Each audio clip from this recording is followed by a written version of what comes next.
Plant kingdom के इस chapter में हमने अभी तक एल्गी, ब्रायोफाइट्स और टेरिडोफाइट्स पढ़े थे, जो कि नॉन सीड प्रोड्यूसिंग प्लांट्स थे, यानी कि जिनके अंदर सीड नहीं बनता या बोल सकते सीड नहीं पाया जाता। इन तरह के जो प्लांट के ग्रुप है उनके लिए वर्ड क्या यूज़ करते थे? क्रिप्टोगैमस या क्रिप्टोगैमी, क्योंकि इनमें सीड नहीं बन रहा है। लेकिन हमने ये भी पढ़ा था लास्ट लेक्चर में टेरिडोफाइट्स में कि वहाँ पर सीड पाए नहीं जाते, लेकिन सीड बनने की तैयारी वहाँ पर शुरू हो चुकी है, जो कि हमने पढ़ा था हिट्रोस्पोरी में, सिलेजिनला के अंदर, कि अलग अलग टाइप के स्पोर्स पाए जाते हैं और गैमेटोफाइट स्पोरोफाइट पे क्या करता है? उसके अंदर ग्रो करता है, फीमेल गैमेटोफाइट। ठीक है, तो वहाँ पर सीड बनने की तैयारी जरूर शुरू हो गई थी। तो इसलिए हमने क्या बोला, उसके लिए वर्ड क्या यूज होता है? Precursor of seed habit. शुरुआत हो चुकी है, बना नहीं है, इसलिए वो नॉन सीड प्रोड्यूसिंग प्लांट है। लेकिन इनके बाद में जो अगले ग्रुप आते हैं, जैसे जिम्नोस्पर्म, जो कि आज हमारी इस लेक्चर का टॉपिक होगा, और इसके बाद में जिम्नोस्पर्म के बाद में आएंगे एंजियोस्पर्म, जो कि इससे भी ज़्यादा एडवांस प्लांट है। वहाँ पर सीड का प्रोडक्शन हो चुका है, जिम्नोस्पर्म में भी और एंजियोस्पर्म में भी। तो जो नॉन सीड प्रोड्यूसिंग प्लांट थे उनके लिए क्रिप्टोगैमस वर्ड यूज़ करते थे, और जिम्नोस्पर्म और एंजियोस्पर्म जिनमें सीड प्रोडक्शन हो चुका है, पाए जाते हैं सीड, वहाँ के लिए वर्ड यूज़ करते हैं फिनेरोगैम्स, या फिर इनके लिए वर्ड क्या यूज़ किया जाता है? स्पर्मेटोफाइटा। और अच्छा वर्ड यूज़ करते हैं तो स्पर्मेटोफाइटा। ठीक है, ये वर्ड यूज़ करते हैं। स्पर्मेटोफाइट्स हैं, जिम्नोस्पर्म भी और एंजियोस्पर्म भी। ठीक है, स्पर्मा का मतलब क्या होता है? सीड, और फाइटा का मतलब क्या होता है? प्लांट, यानी कि सीड प्रोड्यूसिंग प्लांट क्या कहलाते हैं? स्पर्मेटोफाइट। ठीक है, इसके अंदर क्या आते हैं? एक तो हमारे आते हैं जिम्नोस्पर्म्स आते हैं। ठीक है, एक तो जिम्नोस्पर्म्स हो गए, दूसरे क्या आते हैं? एंजियोस्पर्म्स आते हैं। एंजियोस्पर्म्स आते हैं दूसरे, जो कि फ्लावरिंग प्लांट्स हैं। जिन भी प्लांट पे फ्लावर पाया जाता है वो कौन से प्लांट है? वो एंजियोस्पर्म्स होते हैं। ठीक है, और ये नॉन फ्लावरिंग प्लांट्स हैं जिम्नोस्पर्म। ठीक है, तो Spermatophyta seed producing plant, gymnosperm और एंजियोस्पर्म आते हैं इसके अंदर। इस लेक्चर में हम पढ़ेंगे जिम्नोस्पर्म, और लास्ट में आएगा फिर एंजियोस्पर्म। ठीक है, तो यहाँ पर हम शुरू कर रहे हैं अभी जिम्नोस्पर्म को। तो जो जिम्नोस्पर्म है, यहाँ पर देखते हैं तो दो, इसको वर्ड को तोड़ते हैं तो दो इससे मीनिंग निकलते हैं।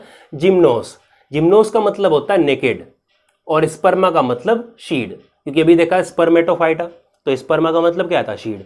तो यहाँ पे नेकेड शीड पाए जाते हैं, यानी कि शीड जो है फर्टिलाइजेशन से पहले और फर्टिलाइजेशन के बाद किसी भी कवरिंग से घिरे हुए नहीं होंगे। इसको समझते हैं एक एग्जाम्पल से।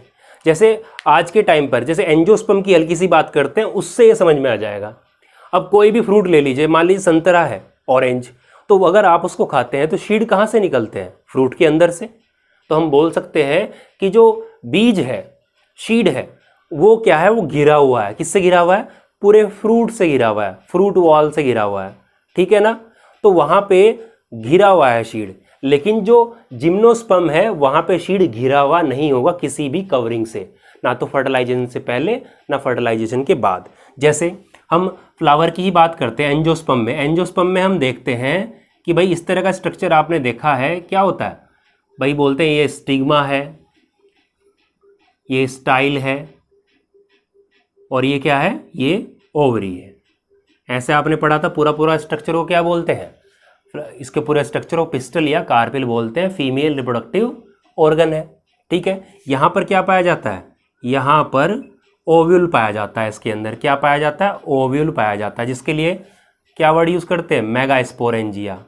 भाई जिसके अंदर मेगास्पोर होगा तो ये क्या है? मेगास्पोरेंजियम इसके अंदर है। ठीक है, यहाँ पर क्या बनता है? यहाँ पर शीड बनेगा। शीड कहाँ बनेगा? इसी के अंदर बनेगा। तो यहाँ पर ओवल, इस ओवल का क्या बन जाएगा? बाद में शीड बन जाएगा। ओवल शीड में कन्वर्ट होता है, और ओवरी, जो ये ओवरी है, ये फ्रूट में कन्वर्ट होती है। ठीक है, तो हम देख रहे हैं कि ये फर्टिलाइज फ्लावर है। मान लीजिए इस तरीके से फ्लावर है ये। ठीक है, सेपल पेटल इस तरीके से। तो ये फर्टिलाइजेशन से पहले, जब तक मेल गैमीट नहीं आया है, तो उससे पहले भी जो यहाँ पर जो फीमेल जो गैमीट की बात करते हैं, तो यहाँ पर भी ये किससे कवर है? फर्टिलाइजेशन से पहले भी ये ओवरी वॉल से कवर है। तो बोल सकते हैं फर्टिलाइजेशन से पहले भी कवर है, और बाद में जब फर्टिलाइजेशन हो जाएगा, और फर्टिलाइजेशन होने के बाद में क्या बनता है? ओवरी का फ्रूट में कन्वर्ट हो जाता है। ठीक है ना, भाई फर्टिलाइजेशन के बाद में क्या, ओवल किस में कन्वर्ट हो जाएगा, शीड में, और ओवरी किस में, फ्रूट में। तो इसीलिए फर्टिलाइजेशन के बाद में फ्रूट बनता है, तो फ्रूट में बीज कहाँ मिला, शीड, फ्रूट के अंदर मिला। इसलिए हम बोल सकते हैं कि फर्टिलाइजेशन से पहले और बाद में कहाँ मिलता है, शीड जो है इसके घिरा हुआ रहता है ओवरी वॉल से या फ्रूट वॉल से, एंजियोस्पर्म में।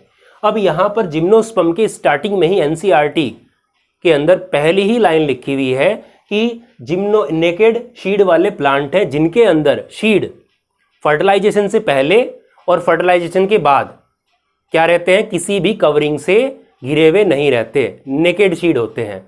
तो ये मतलब है यहाँ पे कवर है लेकिन वहाँ पे शीड बिल्कुल भी कवर नहीं होगा, एक्सपोज्ड रहता है, ऐसा एनसीईआरटी में लिखा हुआ पहली लाइन। ठीक, तो अब आगे हम बात करेंगे। ठीक है, अब इसमें आगे चलते हैं जिम्नोस्पर्म के। ये तो हुई नॉर्मल से इंट्रोडक्शन की बात कि जो नाम का मतलब है वो क्या है। अब आगे इसमें देखेंगे कि इस जिम्नोस्पर्म मिलता कहाँ है, इसके हैबिटेट क्या है, स्ट्रक्चर कैसा है और लाइफ साइकिल आगे हम इसकी देखते चलेंगे आगे। अब यहाँ पर जो हम वर्ड यूज़ करेंगे, जैसे आगे मेगास्पोरेंजियम, उसके लिए वर्ड ओव्यूल यूज़ होगा, ओव्यूल। ठीक है, तो ओव्यूल जब का मतलब क्या होगा, मेगास्पोरेंजियम। जैसे टेरिडोफाइट में बात की थी, मेगास्पोरेंजियम, माइक्रोस्पोरेंजियम, तो मेगास्पोरेंजियम वहाँ भी थी, यहाँ पर भी है। ठीक है, तो इस बात करेंगे आगे। तो पहले हम बात कर रहे हैं हैबिटेट की। तो मिलते कहाँ हैं, जो जिम्नोस्पर्म है वो जो है बहुत ही कम संख्या में पाए जाते हैं। यानी कि जितने भी प्लांट की बात करें, एल्गी, ब्रायोफाइट, टेरिडोफाइट, एंजियोस्पर्म, इन सब में जो सबसे कम संख्या में प्लांट मिलते हैं वो जिम्नोस्पर्म होते हैं। इसलिए हम बोल सकते हैं जब बहुत ही कम संख्या में मिल रहे हैं तो ये लिमिटेड डिस्ट्रीब्यूशन, यानी कि ज़्यादा कुछ फैले हुए नहीं होंगे दुनिया में। ऐसे नहीं कि बिल्कुल हर जगह पे हर तरह के इन्वायरमेंट में मिले, बहुत ही कम उसमें जगह में ही फैले हुए रहते हैं। लिमिटेड डिस्ट्रीब्यूशन है और जनरली कहाँ देखे जाते हैं, मेनली ये कोल्ड रीजन में पाए जाते हैं, जो ठंडी जगह होती हैं वहाँ पाए जाते हैं। हम इंडिया के रहने वाले हैं तो भाई हम बोल सकते हैं कि इंडिया में कहाँ मिलेंगे। इंडिया में जो है ये जो हिमालयन रीजन है या हिमालयन माउंटेन्स जो हैं उनके ऊपर पाए जाते हैं मोस्टली जो जिम्नोस्पर्म है। वैसे नॉर्मल जगह पे भी देखते हैं लेकिन अधिकतर केसेस में कहाँ मिलते हैं हमें, हिमालयन रीजन में, इंडिया के अंदर देखने को मिलते हैं। तो हिमालयन रीजन में भाई देखो जैसे पहाड़ है, समझेंगे एक चीज़ यहाँ पे, जैसे ये माउंटेन्स है तो माउंटेन का जो स्लोप है माउंटेन की, उस पर क्या है ये ऐसे ग्रो करते हुए मिल जाते हैं। ठीक है, अब यहाँ से एक चीज़ दिखती है आपको कि जब बारिश होगी या पानी होगा तो क्या होगा, जब बारिश आएगी तो यहाँ से होता हुआ इस तरीके से क्या जल्दी से ही नीचे बहता हुआ निकल जाएगा। तो ऐसे केस में पानी भी ठीक है इन एटमॉस्फेयर में, उसके वातावरण में, लेकिन फिर भी उन प्लांट को पानी अच्छे से नहीं मिल पाता क्योंकि वो ढलान होने की वजह, स्लोप होने की वजह से पानी निकल जाता है। तो हम बोल सकते हैं कि स्लोप होने की वजह से ये जो प्लांट होते हैं पानी अच्छे से नहीं मिल पाता, तो इसलिए कैसी कंडीशन में रहते हैं ये, ज़ीरोफिटिक कंडीशन में ये रहते हैं। ठीक है, और ज़ीरोफिटिक कंडीशन में जब रहेंगे, जैसे रेगिस्तानी पौधे होते हैं जैसे कैक्टस, जहाँ पे पानी कमी होती है, रेतीली जगह होती है, बहुत गर्मी होती है, यहाँ पर वो कंडीशन नहीं है। लेकिन ज़ीरिक वर्ड किसके लिए यूज़ होता है, जहाँ पर पानी की कमी हो, तो पानी की कमी इनको भी महसूस होती है, इसलिए हम बोलते हैं ये भी एक तरह के क्या है, ज़ीरोफिटिक प्लांट कह सकते हैं इनको। और जब ज़ीरोफिटिक प्लांट है तो इनके अंदर क्या है, कुछ अडेप्टेशन होगी वाटर का जो लॉस है वो कम करने के लिए, जिसको हम पढ़ेंगे उनके स्ट्रक्चर के अंदर। अच्छा, अब इसमें अगर एग्जाम्पल देखते हैं तो एनसीईआरटी में जो कुछ एग्जाम्पल दिए हैं, जैसे साइकस है, ठीक है, साइकस, पाइनस, सिड्रस, ये दिए हुए हैं। ठीक है, और एक दिया हुआ जिंको डायग्राम में, ठीक है, जिसको लिविंग फॉसिल बोलते हैं, उसकी बात करेंगे। तो यहाँ पर इस तरीके स्लोप पे मोस्टली कौन से मिलते हैं, पाइनस मिल जाते हैं इस तरीके से।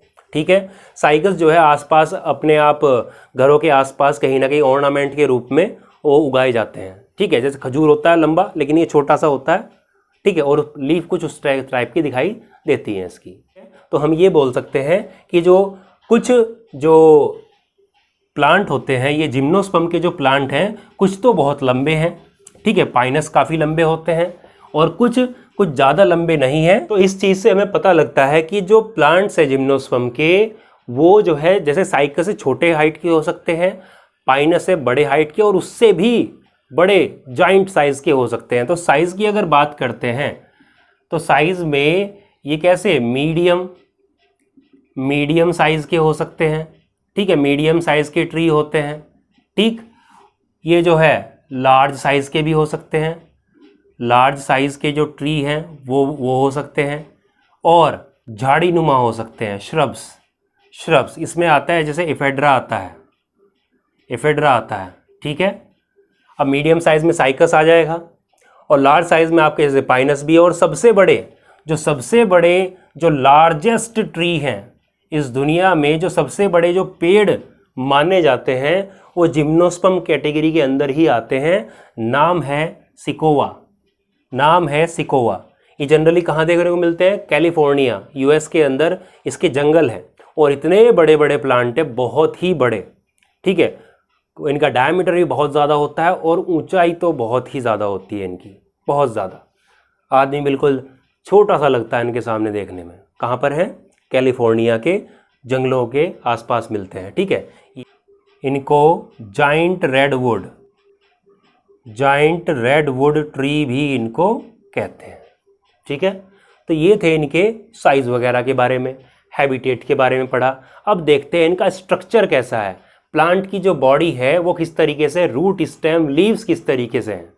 तो हैबिटेट और साइज़ के बाद में जो अगला टॉपिक आ रहा है जिम्नोस्पर्म में, वो है स्ट्रक्चर। तो जो प्लांट बॉडी होती है, जो इनकी जिम्नोस्पर्म की जो प्लांट बॉडी है, वो किस में, वो डिवाइड है ट्रू रूट, स्टेम और लीव्स में। जैसे टेरिडोफाइट्स की भी डिवाइड थी, एल्गी और ब्रायोफाइट्स की डिवाइड नहीं थी ट्रूली। लेकिन यहाँ पर देखते हैं तो जिम्नोस्पर्म की, जैसे टेरिडोफाइट की भी डिवाइड थी अच्छे से, इनकी और अच्छे से वेल डेवलप्ड जो है डिवाइड रहती है। रूट, स्टेम और लीव्स के अंदर जिम्नोस्पर्म की बॉडी अच्छे से डिवाइड है, ठीक है। और इन रूट, स्टेम, लीव्स में क्या पाए जाते हैं, जैसे फर्स्ट वैस्कुलर प्लांट कौन से थे? टेरिडोफाइट्स। तो ये तो उससे अगली कैटेगरी है, तो यहाँ तो वैस्कुलर टिश्यू होंगे ही। तो इनमें क्या पाए जाते हैं? वैस्कुलर टिश्यूज़ पाए जाते हैं। वैस्कुलर टिश्यूज़ कौन से होते हैं? जाइलम और फ्लोएम, ये यहाँ पर पाए जाते हैं। जाइलम के अंदर आपने पढ़ा है, 9th क्लास में पढ़ा होगा, 4 तरह की सेल होती हैं, ठीक है, ट्रैकिड्स, वेसल, पैरेन्काइमा और फाइबर। तो यहाँ पर हर चीज़ होगी, लेकिन वेसल्स नहीं पाई जाती यहाँ पर, ठीक है, जाइलम में। और फ्लोएम में आपने सुना है, 9th में क्लास में पढ़ा था कि 4 सेल का बना होता है फ्लोएम। कौन से हैं? Sieve tube, companion cell, phloem parenchyma और फ्लोएम फाइबर। तो यहाँ पर क्या नहीं होगी?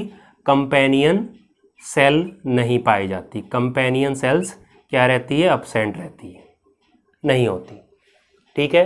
अब कुछ एक्सेप्शन है, 1-2, जैसे एफेड्रा है, एफेड्रा में वेसल वगैरह पाई जाती है, लेकिन उसको ज़्यादा डिटेल में जाने की ज़रूरत नहीं है। तो प्लांट बॉडी कैसी है? रूट, स्टेम, लीव्स में डिवाइड है, जिसमें वास्कुलर टिश्यूज़ पाए जाते हैं, ठीक है। अब एनसीईआरटी के अकॉर्डिंग ही अगर चलते हैं तो यहाँ पर आपके साइकस और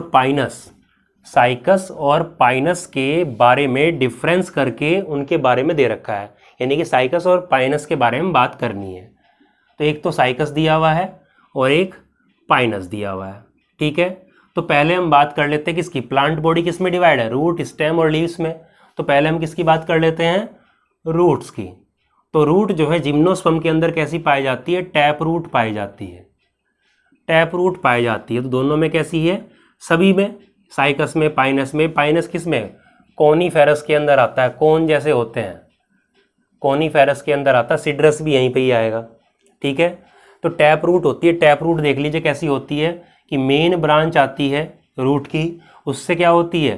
फर्दर ब्रांचेस निकलती है छोटी छोटी इस तरीके से, और इनकी भी फर्दर ब्रांचेस ऐसे निकलती चली जाती है। तो इस तरह का जो रूट होती है उसको टैप रूट बोलते हैं, ठीक है।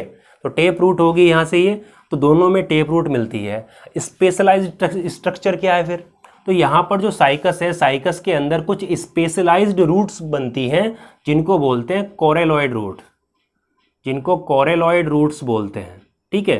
ये रूट्स कैसी होती है, देखिए साइकस का प्लांट आप देख रहे हो, तो जो साइकस जिस तरह से ऐसे लगा हुआ है और उसकी लीफ इस तरीके से है, यहाँ पर ऐसे हैं, तो यहाँ पर ज़मीन से भाई नीचे तो मेन रूट होगी, ज़मीन से ऊपर ज़मीन के सरफेस पर क्या है, कुछ रूट अलग से आ जाती हैं, ऊपर आ जाती है बाहर को, तो वो कैसी होती है, कोरोलॉइड रूट होती है। और स्ट्रक्चर देखने में कैसा लगता है, देख सकते हो कुछ कुछ कैसा है, जो समुद्र के अंदर कोरल्स पाए जाते हैं, कोरल्स के जैसा लगता है, इसलिए इनका नाम क्या पड़ा है, कोरोलॉइड रूट पड़ा है।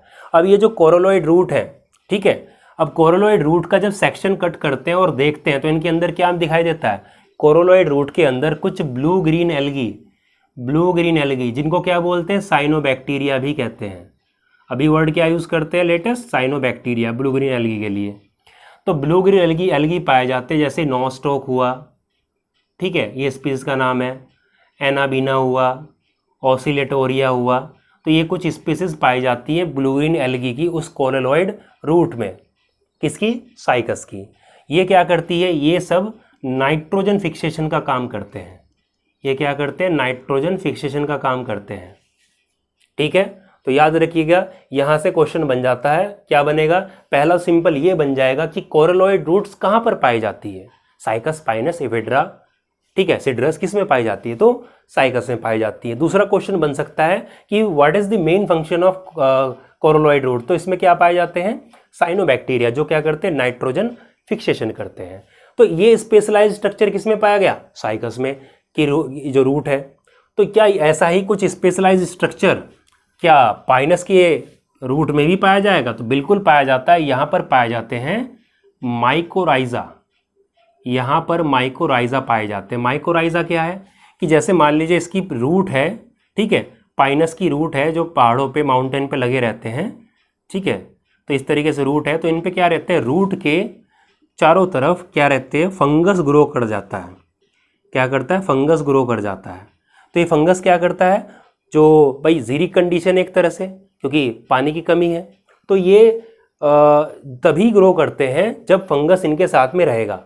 तो रूट के चारों तरफ फंगस रहता है जो कि पानी अब्जॉर्ब करता है, प्लांट को देता है, और प्लांट इसको बदले में फूड वगैरह न्यूट्रिशन देता है। तो एक तरह सिम्बायोटिक एसोसिएशन ये भी है और ये भी है। तो माइकोराइजा क्या है, ये सिम्बायोटिक एसोसिएशन है, वो भी सिम्बायोटिक है, सिम्बायोटिक एसोसिएशन है एक तरह से ये, ठीक है। ये माइकोराइजा आपके कई बार 11th में और एक दो बार 12th में भी आएगा। ये सिम्बायोटिक एसोसिएशन है किसके बीच में, between fungi and roots of higher plants, roots of higher plants. Higher plants मतलब भाई जिम्नोस्पर्म हमारे हायर प्लांट्स में ही आते हैं, जिम्नोस्पर्म और एंजियोस्पर्म। और लोअर प्लांट्स में कौन आते हैं आपके, जो 3 कैटेगरी अभी हमने पढ़ी थी, एल्गी, ब्रायोफाइट, टेरिडोफाइट।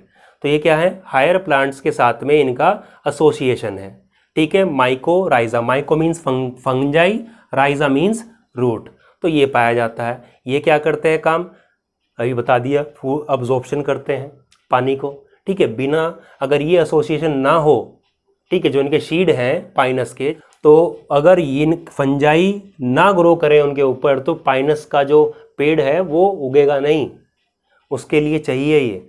तो टैप रूट तो है ही, साथ में स्पेशलाइज्ड स्ट्रक्चर किसमें बनता है, साइकस में, और पाइनस में माइकोराइजा बनता है, ठीक है। ये तो बात हुई किसकी, रूट की। अब देख लेते हैं किसकी, आगे। आगे क्या है, स्टेम। तो स्टेम की बात करते हैं, तो स्टेम साइकस में कैसा है और पाइनस में कैसा है, ठीक है। तो पहले किसकी, साइकस की बात हो रही है। तो साइकस के अंदर जो स्टेम होता है वो अनब्रांच्ड है, ठीक है, अनब्रांच्ड होता है। अनब्रांच का मतलब ब्रांचेस नहीं होती, ठीक है। इसको समझ सकते हो किससे, पाइनस के एग्जाम्पल से। और अगर पाइनस की बात करते हैं तो पाइनस में कैसा रहता है, पाइनस में ब्रांच्ड रहता है, ब्रांच स्टेम पाया जाता है। क्योंकि जैसे एक पेड़ है पाइनस का, तो इसकी एक ब्रांच इधर चली गई, इधर चली गई, फिर इनकी भी ब्रांचेस निकल गई इस तरीके से। तो बड़ी बड़ी ब्रांचेस होती है जिसके ऊपर निडल जैसी पत्तियाँ, लीफ लगी रहती है, तो ये तो ब्रांच्ड हुआ स्टेम, ठीक है। पाइनस का, सिड्रस का, पाइनस का और सिड्रस का कैसे हुए, ब्रांच्ड हुए। और साइकस का कैसा हुआ, अनब्रांच्ड हुआ, ठीक है। साइकस का कैसा है, अनब्रांच। याद रखिएगा, इंपॉर्टेंट ये चीज़ है यहाँ पर, क्योंकि एनसीईआरटी में मेन डिफरेंस के अकॉर्डिंग दिया हुआ है साइकस और पाइनस के बारे में, तो इस चीज़ को ध्यान रखिएगा। ठीक है, तो रूट और स्टेम के बारे में बात की हमने। दूसरी बात, एक चीज़ और बता देता हूँ कि जो जिम्नोस्पर्म का स्टेम होता है, जिम्नोस्पर्म के स्टेम होते हैं, चाहे वो साइकस हो, पाइनस हो, सिड्रस हो, कोई भी हो, उसमें क्या होती है, सेकेंडरी ग्रोथ होती है। सेकेंडरी ग्रोथ होती है। सेकेंडरी ग्रोथ का मतलब क्या होगा, जो डायमीटर में, भाई एक तो प्लांट ऐसे बढ़ता है ऊपर की तरफ और एक क्या चौड़ाई में बढ़ता है। चौड़ाई में बढ़ेगा तो मोटाई बढ़ती है उसकी, तो मोटाई बढ़ती है तो इसलिए क्या होता है, ये टिम्बर में यूज हो जाते हैं। यानी कि ये स्टेम कैसा होता है, वुडी, लकड़ीदार होता है due to secondary growth. Secondary growth पाई जाती है, इसलिए मोस्टली जो जिम्नोस्पर्म है वो टिम्बर, जो फर्नीचर का सामान बनाते हैं लकड़ी का, उसमें यूज़ किए जाते हैं। ठीक है, तो रूट की बात होगी, स्टेम की बात होगी। अब बात करते हैं लीफ की, कि साइकस और पाइनस में लीफ कैसी पाई जाती है। तो लीफ की बात करिए तो साइकस में कैसी है, साइकस और पाइनस, जैसे पूरा जिम्नोस्पर्म की ही बात करें तो पूरे जिम्नोस्पर्म में कैसी लीफ पाई जाती है हमारी, सिंपल और कंपाउंड दोनों टाइप की लीफ मिल सकती है। सिंपल या फिर कंपाउंड, दोनों टाइप की लीफ मिल सकती हैं। अब सिंपल क्या होता है और कंपाउंड लीफ क्या होता है, ठीक है, वैसे ये 4th चैप्टर में आएगा, लेकिन मतलब जो प्लांट मॉर्फोलॉजी का चैप्टर है उसमें आएगा, लेकिन फिर ही बता देता हूँ कि सिंपल लीफ, जैसे मान लीजिए इस तरीके से आपने कोई लीफ देखी, ठीक है, उसके लेमिना वगैरह सब अच्छे से डेवलप हो रखे हैं, जैसे पीपल की लीफ है, बरगद की है, तो ये सिंपल लीफ होगी एक तरह से, बेस्ट एग्जाम्पल। दूसरी तरफ कंपाउंड लीफ कैसी होती है, नीम देखा है, नीम जैसा, तो उसमें क्या रहता है, इस तरीके से आप देखते हो तो लीफ इस तरीके से लगती है आपको देखने में ऐसे, ठीक है, ऐसे देखने को लगती है। तो आप सोचते हैं कि ये लीफ है, ये लीफ है, एक्चुअली में ये लीफ नहीं है, जो लीफ है वो पूरी पूरी ये है लीफ। तो इस तरीके से जो लीफ का लेमिना होता है, जब वो मिडरी तक चला जाता है और इस तरह का स्ट्रक्चर बना लेता है, ये वाला जैसे नीम में बनता है, तो ये वाली लीफ कैसी कहलाती है, कंपाउंड लीफ कहलाती है। ठीक है, और ये वाले चीज़, ये वाले पार्ट को क्या कहा जाता है, फिर लीफ लेट कहा जाता है, लीफ लेट्स कहा जाता है इन पार्ट को। तो ये कैसी है, ये है सिंपल लीफ और ये है कंपाउंड लीफ। ठीक है, अब कंपाउंड लीफ भी कई टाइप की होती है, ठीक है, ये कंपाउंड लीफ भी कई टाइप की होती है। तो यहाँ पर जो साइकस में लीफ पाई जाती है वो पिन्नेटली कंपाउंड लीफ पाई जाती है। एनसीईआरटी पिन्नेट लिखा हुआ, पिन्नेट किसका टाइप है, कंपाउंड लीफ का ही टाइप है। कैसे है भाई, उसमें आप देखते हो लीफ को तो मेन ब्रांच ऐसे दिखाई देती है और उसके ऊपर क्या दिखाई देती है, इस तरीके से क्या दिखते हैं, नुकीली सी, कटीली सी, इस तरीके से पत्तियां दिखाई देती है, वो लीफलेट है। एक्चुअल लीफ क्या है, ये पूरी पूरी है। तो इस तरह की लीफ कैसी होती है, पिन्नेटली कंपाउंड लीफ होती है, एक पामेटली कंपाउंड होती है। ठीक है, तो यहाँ पर क्या है, पिन्नेटली। ठीक है, तो इस तरह की लीफ साइकस में मिलती है। पाइनस में कैसी मिलती है, पाइनस के अंदर लीफ मिलती है निडिल लाइक, ठीक है, निडिल लाइक, सुई की तरह होती है, देख सकते हो साइड में, ठीक है, निडिल लाइक होती है। और दूसरी बात, ये जितनी भी लीफ होती है जिम्नोस्पर्म के अंदर, चाहे वो किसी भी प्लांट की हो, इसमें एक फीचर पाया जाता है कि ये लीफ पानी की कमी हो, ठीक है, टेम्परेचर ऊपर नीचे हो, ठीक है, ह्यूमिडिटी हो, तो उसमें भी काफ़ी टाइम तक ये सर्वाइव कर जाती है, गिरती नहीं है, ठीक है, ख़राब नहीं है, यानी कि डेथ नहीं होती इनकी, ये सर्वाइव करती है लंबे टाइम तक, ठीक है ना, वो झेल सकती है उस इन्वायरमेंट को। तो वापस आते हैं, पाइनस की लीफ कैसी है, निडिल लाइक, सुई जैसी होती है, ठीक है, और सुई जैसी है। तो देखिए पाइनस को हमने क्या कहा था, स्लोप पे ग्रो करता है जहाँ पर पानी की कमी है।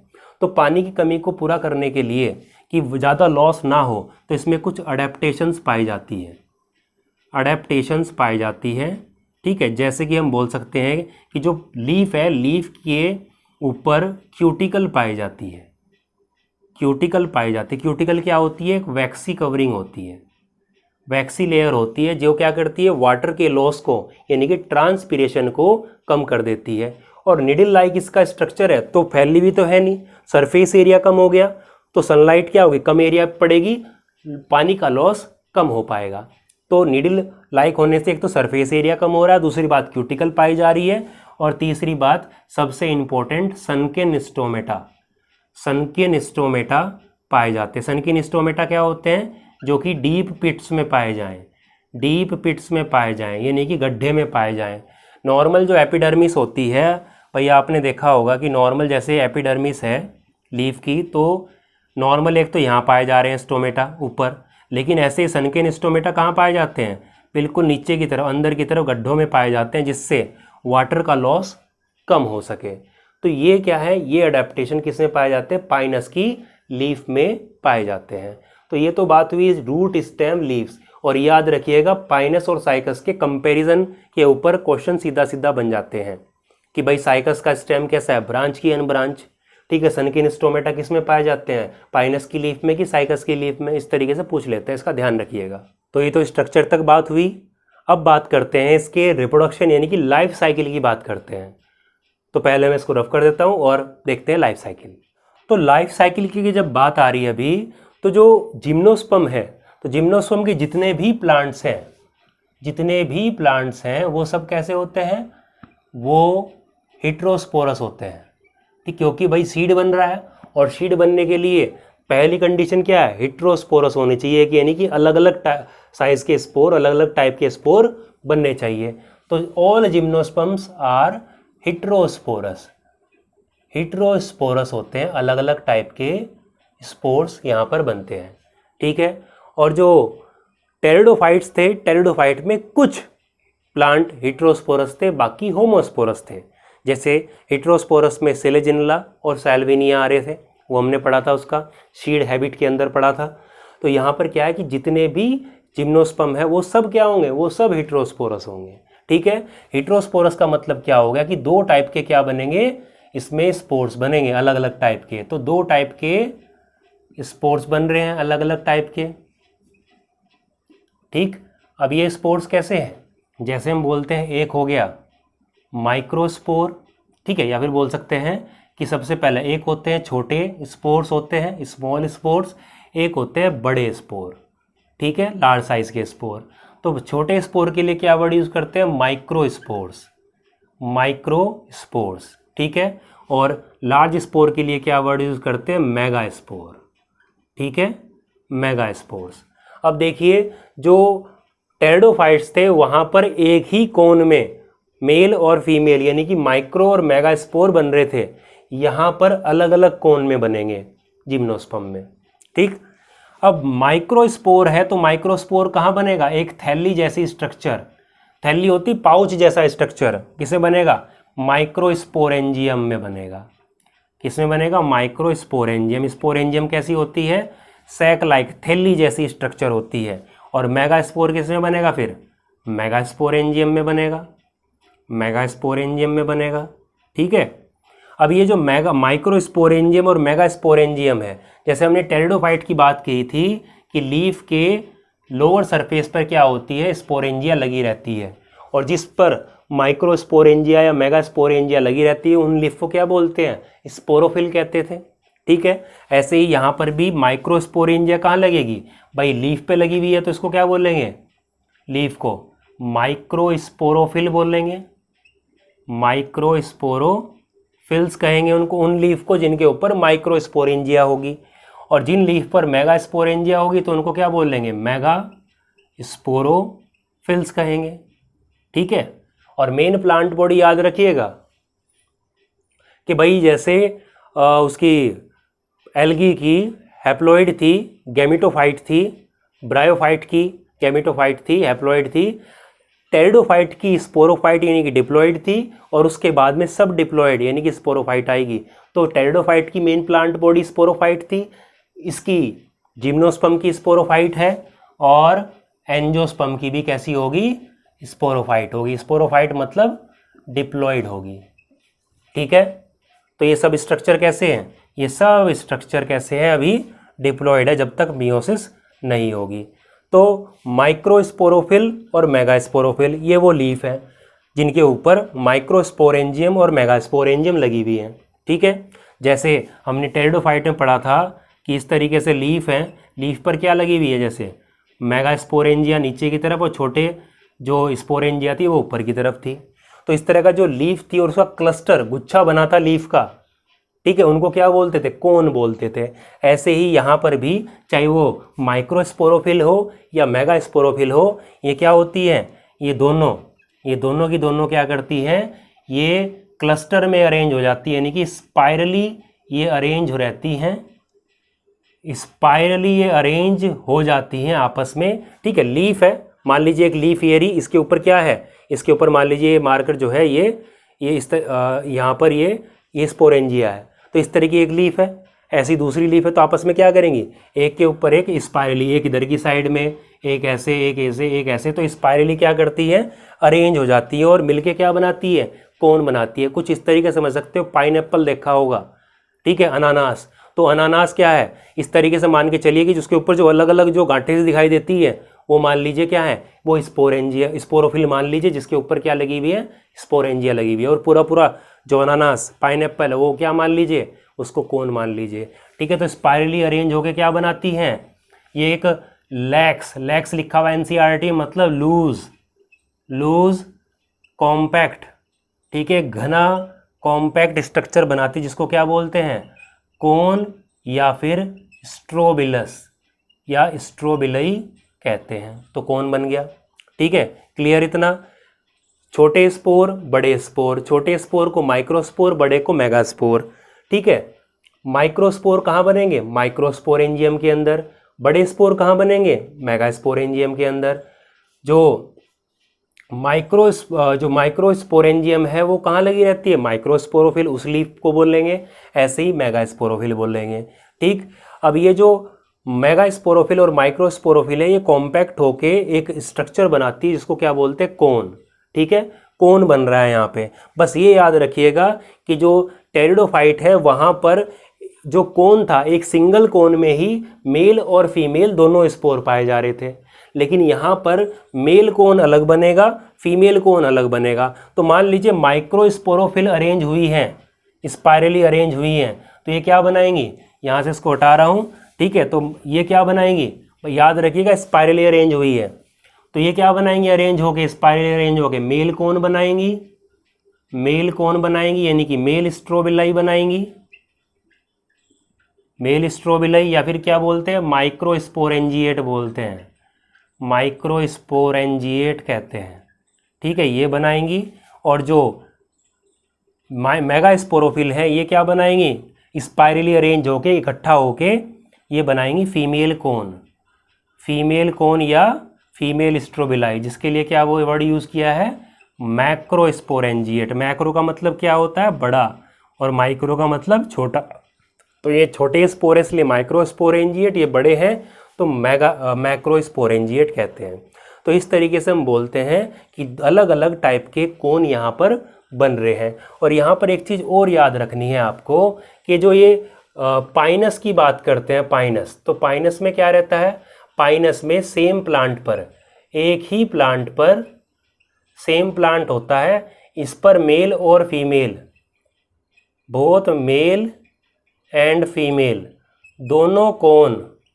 दोनों कोन एक ही प्लांट पर पाए जाते हैं। तो पाइनस के प्लांट को हम क्या बोल सकते हैं, ये हुआ मोनोशियस मतलब बाइसेक्सुअल, मेल और फीमेल दोनों एक ही प्लांट पर पाए जा रहे हैं, ठीक है, तो बोलते हैं बाइसेक्सुअल पाइनस को। और रही बात साइकस की, तो साइकस के अंदर एक प्लांट अलग है, वन प्लांट, और दूसरा प्लांट है, ठीक है, एक दूसरा प्लांट, यानी कि एक ही प्लांट पर जो है दोनों कोन नहीं पाए जाएंगे।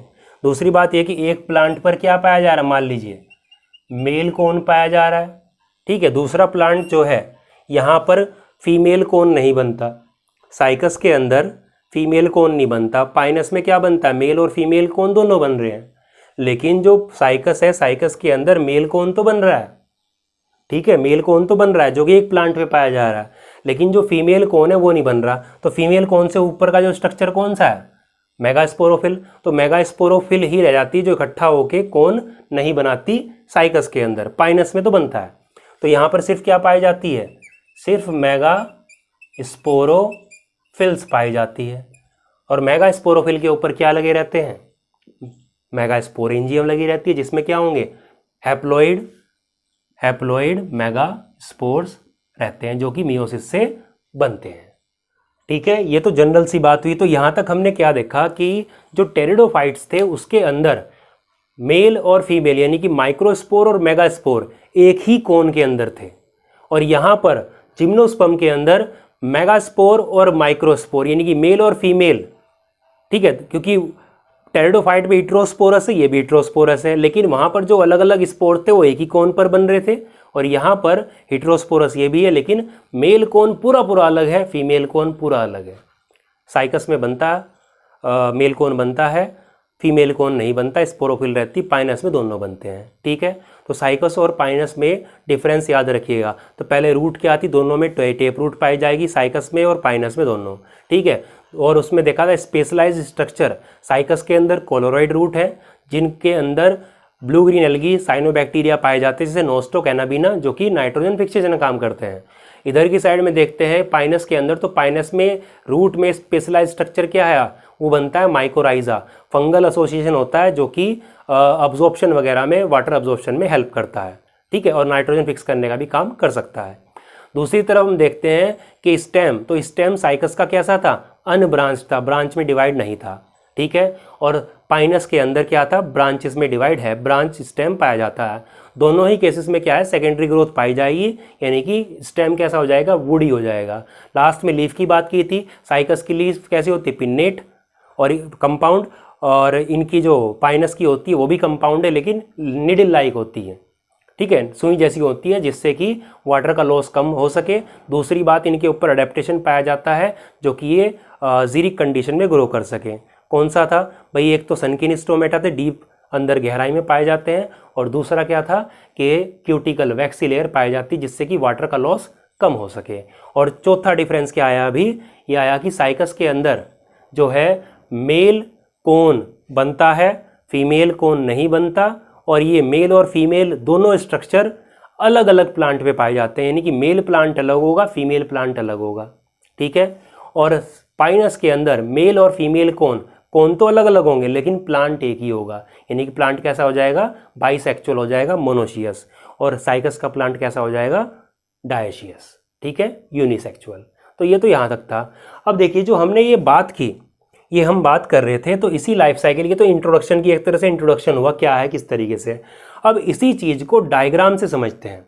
तो डायग्राम बनाने में लगता है टाइम, इसलिए मैं डायग्राम बना देता हूँ और उसके बाद उसको एक एक करके डायग्राम को समझते हैं, इसकी लाइफ साइकिल, ये सब उसी के अंदर आ जाएगा।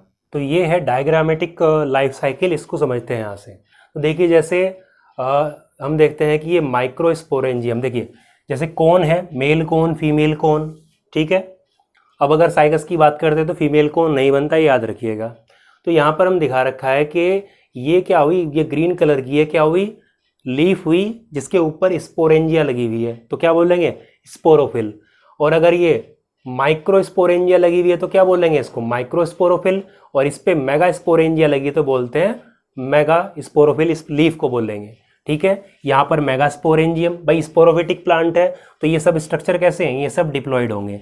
और यहाँ पर हम बोलते हैं मेगा स्पोरेंजियम को ओव्यूल बोलते हैं। ठीक है, अब ये जो स्पोरेंजिया है, जो ये लगी हुई, इसी को यहाँ पर बड़ा करके दिखाया, माइक्रो स्पोरेंजियम को। ठीक है, माइक्रो मीन्स छोटा, यानी कि मेल वाले की बात हो रही है, अभी मेल कोन की बात हो रही है जिसमें माइक्रोस्पोर बनेंगे। इसको बड़ा करके देखा तो इसमें स्पेशलाइज्ड सेल्स पाई जा रही हैं। इन स्पेशलाइज्ड सेल को क्या बोलते हैं, microspore mother cell, MMC short में लिखते हैं। माइक्रोस्पोर मदर सेल डिप्लॉयड होते हैं क्योंकि अभी तक मियोसिस नहीं हुई। अब इनमें क्या होगा, मियोसिस होगी तो क्या बनेंगे, माइक्रोस्पोर्स बनेंगे जो कि हैप्लॉइड हैं। और याद रखिएगा, ये माइक्रोस्पोरेंजिया का लगी हुई है, ये लीफ के ऊपर ही लगी हुई है, यानी कि ये सब जो ये स्ट्रक्चर बन रहे हैं, ये सब इस माइक्रोस्पोरेंजिया के अंदर ही बन रहे हैं। और माइक्रोस्पोरेंजिया किसके ऊपर लगी हुई है, पत्ती के ऊपर, लीफ के ऊपर लगी हुई है, माइक्रोस्पोरोफिल के ऊपर।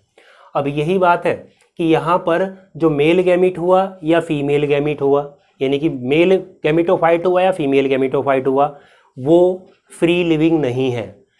भाई उसमें जो टेरिडोफाइट था, वहाँ पर जो होमोस्पोरस थे उसमें क्या था, मेल और फीमेल क्या थे, फ्री थे।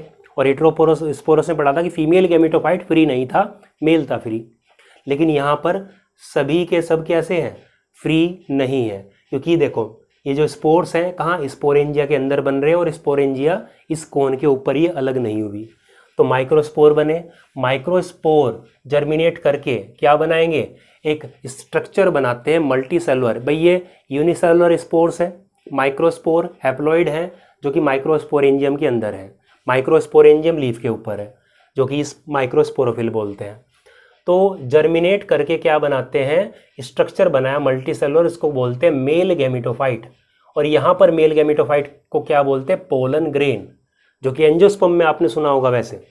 तो यहाँ पर भी क्या बना है, पोलन ग्रेन बना, जो कि मेल गैमेटोफाइट को रिप्रेजेंट कर रहा है। याद रखिएगा, एंजियोस्पर्म और जिम्नोस्पर्म में जो पोलन ग्रेन है वो मेल गैमेटोफाइट को रिप्रेजेंट करता है। ठीक है, आ जाता है क्वेश्चन 12th क्लास में 3rd चैप्टर में पूछते हैं कि जो मेल गैमेटोफाइट है वो कौन रिप्रेजेंट करता है, तो पोलन ग्रेन रिप्रेजेंट करता है उसको। ठीक है, अभी मेल गैमेटोफाइट है तो क्या प्रोड्यूस करेगा, गैमीट प्रोड्यूस करेगा, और कौन से, मेल गैमीट प्रोड्यूस करेगा।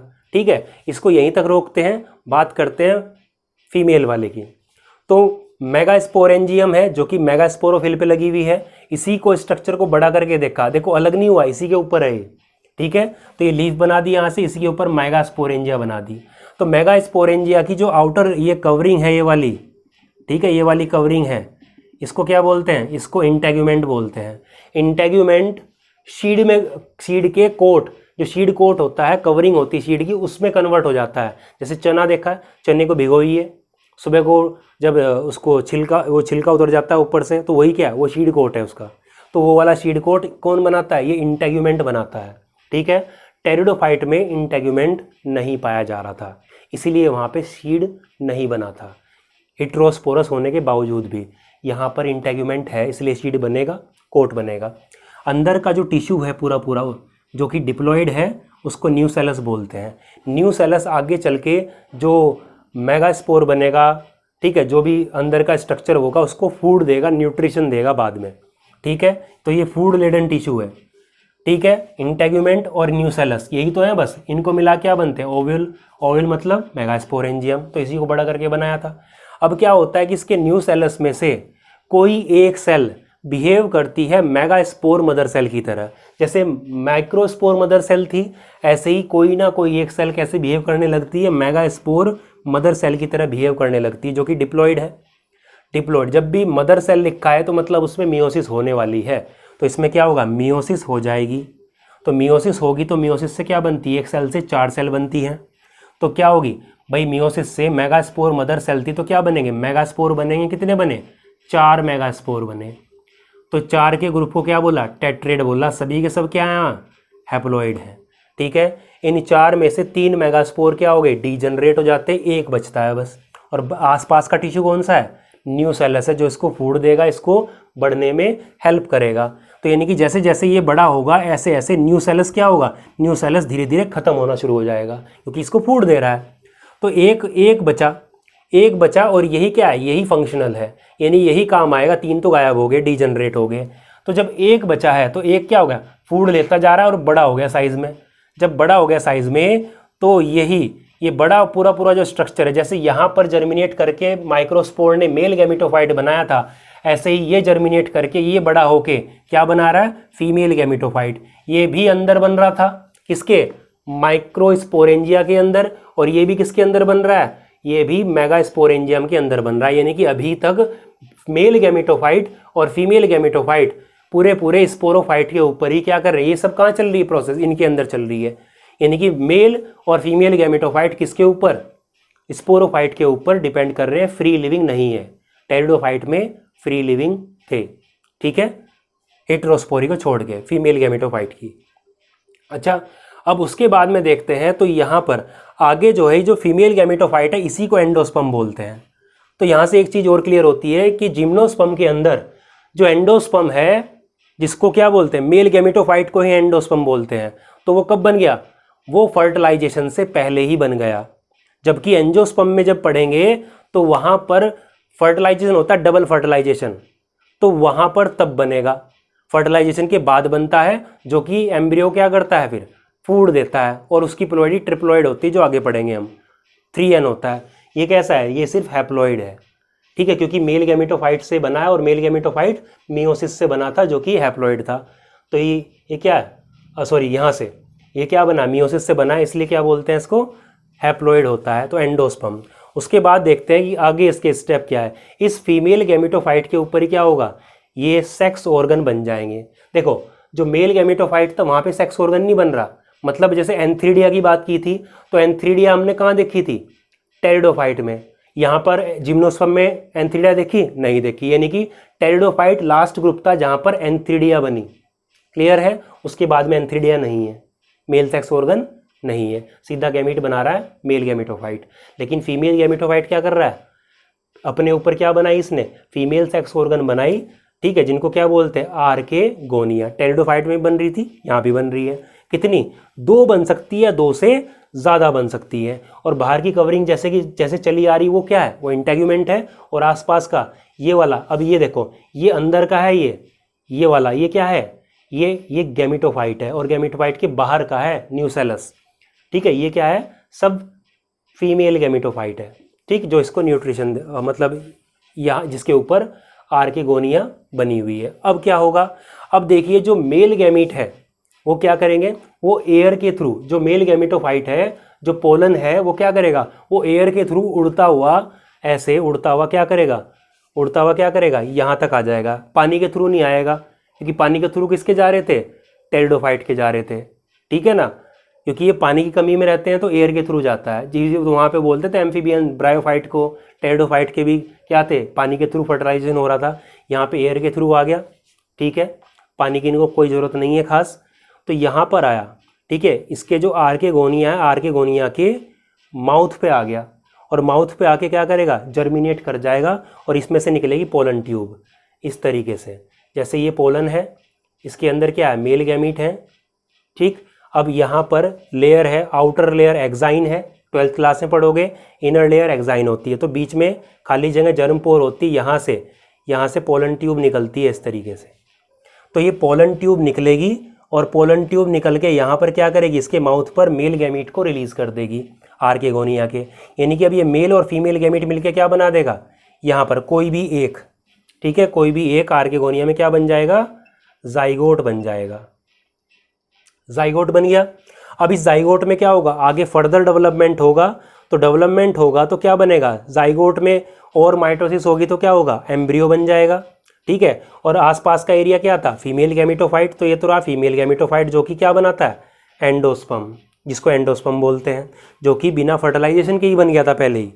और ये जो इंटेग्यूमेंट था, ये इंटेग्यूमेंट क्या बना देगा, ये बना दिया इसने शीड कोट, ये क्या बना दिया, शीड कोट बना दिया। बीच में क्या हो गया, एंडोस्पर्म हो गया, और बिल्कुल बीचों बीच में क्या रह गया, यहाँ पे एम्ब्रियो हो गया। अब ये एम्ब्रियो किससे फूड लेगा, शुरुआती तौर पर एंडोस्पर्म से फूड लेगा, और इसकी प्रोटेक्शन कौन करेगा, बाहर शीड करेगा, तो शीड कोट करेगा। तो बताइए कि शीड जो बना है ये पूरा पूरा क्या बन गया, ये पूरा पूरा शीड बन गया।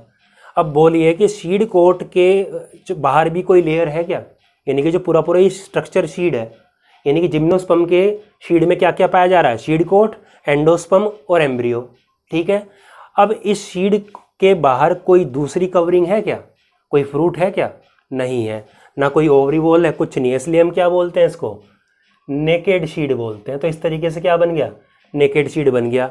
और जो एम्ब्रियो अंदर है, अब क्या करेगा, शीड दोबारा से जर्मिनेट करेगा, और जर्मिनेट करके एम्ब्रियो क्या करेगा, नया प्लांट बनाएगा। और नया प्लांट कैसा होता है भाई, जिम्नोस्पर्म कैसे होते हैं, स्पोरोफाइट, तो इसलिए बोलते हैं नेक्स्ट जनरेशन का स्पोरोफाइट है जो इस सीड के अंदर एम्ब्रियो पाया जा रहा है, ठीक है। तो ये थी नॉर्मल जो लाइफ साइकिल थी, इस तरीके से क्या होता है, पूरा पूरा जिम्नोस्पर्म की लाइफ साइकिल ऐसे चलती है। तो इस तरीके से आप इसको बना सकते हो, ठीक है। अब इसी चीज को अगर हम एक फ्लो चार्ट के तौर पर देखें, ये तो हमने पूरा डायग्राम के यूज से बनाया, अगर इसको फ्लो चार्ट के बेसिस पर देखते हैं तो कुछ इस तरीके से होगा जो आप अपने नोट्स में यूज कर सकते हो, सिंपल एकदम। तो हमने देखा कि भाई यहाँ पर जैसे एक रहा हमारा मेल कोन, ठीक है, स्पोरोफाइट है तो 2n, दूसरी तरफ हमने देखा कि फीमेल कोन, ठीक है, फीमेल कोन अगर बन रहा है तो फीमेल कोन है, नहीं तो स्पोरोफिल, ठीक है। मेल कोन पे क्या होंगे भाई, माइक्रोस्पोरोफिल, माइक्रोस्पोरोफिल जो हमने पढ़ा उसको बिल्कुल इजी वे में देखते हैं एक बार और, ठीक है। माइक्रोस्पोरोफिल ये भी क्या होगा, डिप्लॉइड, और इससे क्या बनेगा, मेगास्पोरोफिल, मेगा स्पोरोफिल बनेंगे। ठीक है, यहाँ पर माइक्रोस्पोरोफिल पे क्या लगी होंगी? मेगास्पोरेंजिया, मेगास्पोरेंजिया लगी होंगी। एक की बात करते तो मेगास्पोरेंजियम, और मेगा स्पोरोफिल पे क्या लगी होंगी? Mega sporangium. ठीक है, ये भी कैसे हैं? डिप्लॉयड स्ट्रक्चर है, अभी तक मियोसिस नहीं हुई। मेगा स्पोरेंजियम में क्या है? ये सब लगे हुए हैं, फ्री नहीं है। ठीक है, मेगा स्पोरेंजियम में क्या होगी? यहाँ पर माइक्रोस्पोरेंजियम, माइक्रो, क्योंकि ठीक है मेल है। अब यहाँ पर क्या होंगी? माइक्रोस्पोर मदर सेल होंगी इसके अंदर, माइक्रोस्पोर मदर सेल होंगी इसके अंदर। ठीक है, जो कि 2n है। यहाँ पर क्या होंगी? मेगास्पोर मदर सेल्स होंगी, मेगास्पोर मदर सेल्स होंगी। ये भी कैसी है? ये भी 2n, अभी तक मियोसिस तो हुई नहीं, डिप्लॉयड है ये भी। अब इसमें क्या होगा? दोनों में, इन दोनों में क्या होगा? मेगास्पोर और माइक्रोस्पोर मदर सेल में मियोसिस होगी। तो मियोसिस से क्या बनेंगे? माइक्रोस्पोर्स बनेंगे, माइक्रोस्पोर्स बनेंगे जो कि हैप्लॉइड है, और इससे क्या बनेंगे? मेगास्पोर्स बनेंगे जो कि क्या है? जो कि हैप्लॉइड ही हैं। अब माइक्रोस्पोर जर्मिनेट करेगा, ठीक है, जर्मिनेट करेगा और क्या बनाएगा? जर्मिनेट करेगा तो मेल गैमेटोफाइट बनाएगा, मेल गैमेटोफाइट बनाएगा जो कि क्या? हैप्लॉइड है, और कौन रिप्रेजेंट करता है? पोलन। क्या होते हैं एक्चुअल में? ये पोलन ग्रेन को बोलते हैं। ठीक है, जो मेगास्पोर है वो क्या करेगा? वो जर्मिनेट करके फीमेल गैमेटोफाइट बनाएगा, फीमेल गैमेटोफाइट बनाएगा। ठीक है, ये भी हैप्लॉइड है, और इसको क्या बोलेंगे? यहाँ पर एंडोस्पर्म कहेंगे। ठीक है, एंडोस्पर्म कहते हैं। अब इस फीमेल गैमेटोफाइट पर क्या लगेंगे? सेक्स ऑर्गन आर के गोनिया लगेंगी, 2 या 2 से ज़्यादा, जो कि हैप्लॉइड है। Sex organ, female sex organ. ठीक है, और इस आर के गोनिया में क्या होगा? एग होगा, यानी कि फीमेल गैमीट होगा, फीमेल गैमीट होगा। ठीक है, और यहाँ से मेल गैमेटोफाइट से क्या आएगा? मेल गैमीट आएगा, जो कि ठीक है पोलन ट्यूब के थ्रू। अब दोनों क्या करेंगे आपस में? दोनों का क्या हो जाएगा? फर्टिलाइजेशन हो जाएगा, फर्टिलाइजेशन हो जाएगा, और फर्टिलाइजेशन से क्या बनेगा? जाइगोट, जो कि डिप्लॉयड है, और जाइगोट से क्या बनेगा? एम्ब्रियो, और एम्ब्रियो क्या करेगा? जर्मिनेट करके क्या बना देगा? दोबारा से स्पोरोफाइट बना देगा। ठीक है, तो यहाँ से हमने देखा कि ये यहाँ से लेके यहाँ तक ये ऊपर वाली कंडीशन ही कैसी है? डिप्लॉयड है। हैप्लॉइड कितनी है? ये माइक्रोस्पोर वाली, ये गैमेटोफाइट वाली क्या है? ये हैप्लॉइड कंडीशन है। और जब फर्टिलाइजेशन आ गया तो दोबारा से फिर कैसी होगी? फिर दोबारा से ये डिप्लॉयड होगी, यानी कि डिप्लॉयड फेज ज़्यादा बड़ा है और हैप्लॉइड फेज कम है। ठीक है, तो ये स्पोरोफाइट दोबारा से बना देगा। ये था इसका नॉर्मल एक सिंपल ओवरव्यू चार्ट इसका जिम्नोस्पर्म का। जो कुछ एग्जाम्पल आते हैं वो आपके सामने आ रहे होंगे। ठीक है, जैसे साइकस, स्पाइनस, इफिड्रा और जिंको, जिसको लिविंग फॉसिल बोलते हैं, उसकी डिटेल आ रही होगी। और एक आपके सामने एक जो हमने बताया उसी का एक शॉर्ट एक पेज आ रहा होगा सामने आपके, जिसमें कुछ इम्पोर्टेंट बातें बताई गई हैं कि जैसे आर्केगोनिया जो है हमारी जिम्नोस्पर्म तक बनी, टेरिडोफाइट्स में भी बनी, लेकिन जिम्नोस्पर्म के बाद एंजियोस्पर्म में नहीं बनेगी, यानी कि जिम्नोस्पर्म लास्ट ग्रुप है जहाँ पर आर्केगोनिया बनी है। ठीक है, ऐसे ही हम बात करते हैं उसकी टेरिडोफाइट की, टेरिडोफाइट एंथ्रीडिया की। तो एंथ्रीडिया देखिए यहाँ पर नहीं बना जिम्नोस्पर्म में, वो कहाँ बनी? लास्ट। एंथ्रीडिया बनी लास्ट टेरिडोफाइट में, टेरिडोफाइट के बाद में एंथ्रीडिया नहीं बनी, यानी कि टेरिडोफाइटा लास्ट ग्रुप है जिसके अंदर एंथ्रीडिया पाई जा रही है, और जिम्नोस्पर्म लास्ट ग्रुप है जिसमें आर्केगोनिया पाई जा रही है। और एंजियोस्पर्म ना तो एंथ्रीडिया ना आर्केगोनिया, कुछ नहीं पाया जाएगा वहाँ पे। क्लियर है? तो ये चीज़ आप देख सकते हैं। ठीक है, यहाँ पर जो है आपका प्लांट की का जिम्नोस्पर्म खत्म होता है। नेक्स्ट लेक्चर में हम बात करेंगे एंजियोस्पर्म और लाइफ साइकिल की।